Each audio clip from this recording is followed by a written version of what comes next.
So tell me, first of all, how did you and your husband come to acquire this? Well, that's our fairy tale. Captain Tom used to work as a ferry captain when he was in college out on Shelter Island, New York, and he decided that someday when we retired that this is what he'd like to do, own a ferry.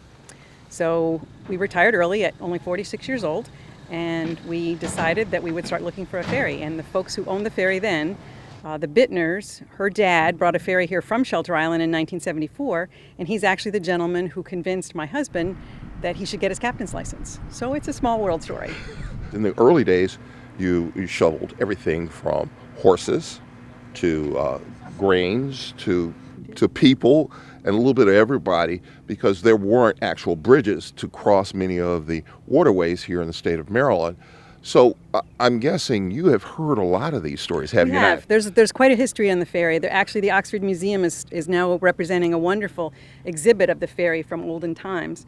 The ferry actually, there was a barge and a tug at one point when they would bring the barge when they had animals, and they would bring the tug when there were people.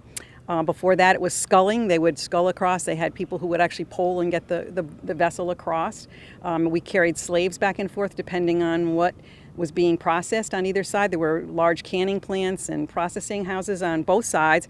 I'm guessing you have had a lot of different kinds of people join you on this short trip across. Oh yeah, we've had everything from presidents, vice presidents, secretaries of state, and probably continue on down through the cabinet. Yep, we've had quite a few people aboard of shall we say, famous people. The most important people are the ones that come all the time, our regular customers. The complexity of these communities has changed dramatically. Both of these communities, Bellevue and Oxford, were working watermen's communities. Now, to be honest with you, they're a little bit more of a retirement summer area with the working people still here. Holding up to that tradition. How you make this work, because obviously it's you and your wife, and you have some mates, and we see them here. Yeah, well, how we make it work, to be honest with you, it's Judy and I run a number of the shifts during the week, but we have relief captains that come in and take shifts for us, so we have days off. I'm not going to kill myself. This is a retirement gig.